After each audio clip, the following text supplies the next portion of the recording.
Hi, I'm Marie Eldridge with Leonie West, and Hi. she designed these rulers for Handi Quilter. This is the Jade Wreath, and you're going to love the things it will do. Okay, we have some samples to show you, and our wreath we'll start sewing here, and we'll sew down into the centre. The template creates our circle as well. We will move the template and sew our next wreath. So we'll work our way round. This wreath has 16 rotations. Okay, so we're gonna Have a play. have a play. So first of all, I see you have some lines drawn on here. You and I are gonna shuffle just a little bit here, and I'll let you. We've marked crosshair reference lines. I've put in 16 reference lines. These are the rotation points. The template has a line marked through the centre, here, and a reference line through here. If we line all these lines up, our wreath comes out beautifully. We have a pin which goes under the quilt. We have our template on top, and then we have a pin lock which holds it all together. And this makes it possible to spin that template and keep it in one position.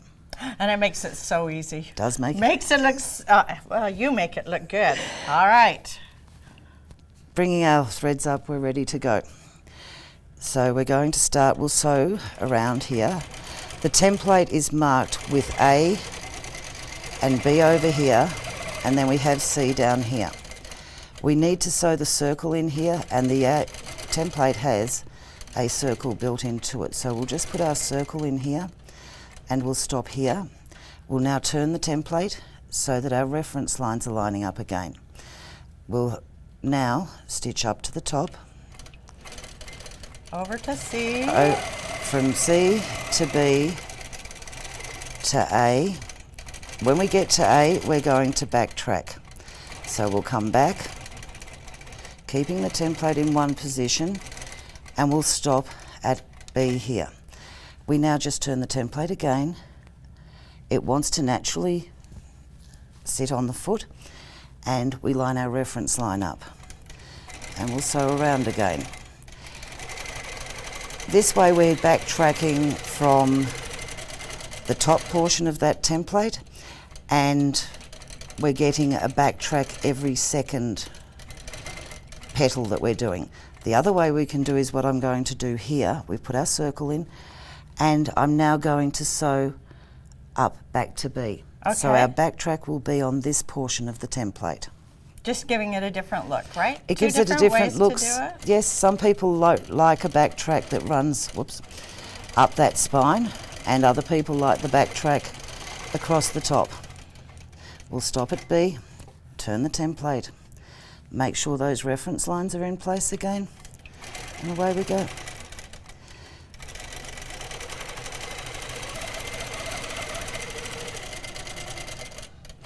Back around to make our circle, back up to B.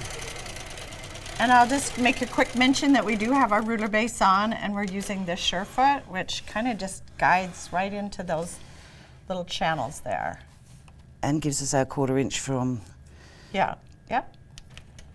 If you go a little bit too far on there, you can just move the template, the stitching, so that your line is back lined up, and come around again. So the most important thing is to keep that center guideline on. That's it. It's having that guideline in place, and that way when you get to the other end, you'll end up with a wreath that has 16 rotations and is complete. And I can see so many different ways that this can be done on a quilt, right? On a quilt, you can fill in your blocks, you can create borders, you can use it to create a... Okay, wait. Stop right there.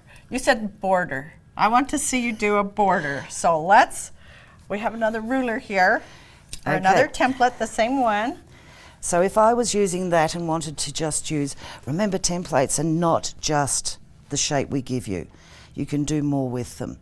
And if we can move to this line here as our border line, we can actually place that template in any position to create a continuous border pattern.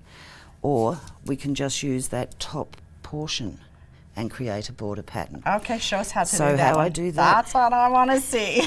Flip the template over. I need to add a reference line to this. So I use masking tape, painter's tape, Yeah. a clear tape with a low residue. I can use that, line it up there and say that's the line I want, put my tape on from this side. I've given myself a reference line. I just cut my tape away. Now, when I sew that, we will sew up and down, slide the template across, and up and down. So we can continue creating a border pattern. We've taken the template, we've put a piece of tape on the back. I've cut out the tape from in between. This line can now line up with the line of our quilt, which could be a marked line or an edge of a block. And we're just going to sew around. Remember that whatever template shape we give you, there are always many options. We'll stop here, slide the template over, make sure that reference line is in place. When we stitch this, it's going to just lift over that corner, so we're going to get a little peak coming in here, which is, I think is going to look quite pretty.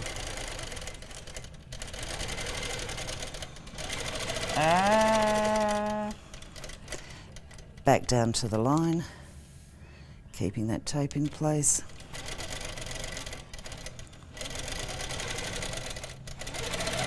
So lines are always like, these are opportunities to add on the inside, add on the outside, right? In sashing, in blocks,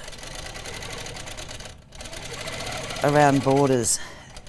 And then once we've sewn that, and I'll just take the template away, we have a pretty little frame to fill in spaces with. I like it. I like it. Okay, so I also have some pages here that, like you were talking about, you could do a corner with. So there's 4 corners. 4 corners, and then you could use that to fill in between those corners. Ah, and this would be going around the whole quilt. Yes. And let's see if I have one more. Oh. And this is using it as a Baptist fan style, where we're repeating a circular pattern and stepping it across and creating a continuous fill. Leonie, this is such a great ruler. What a great template, the Jade Wreath. The Jade Wreath. So many Thank things you can do with it, but I love that wreath. It's a really nice shape, and we have some pictures of other things you can do with that.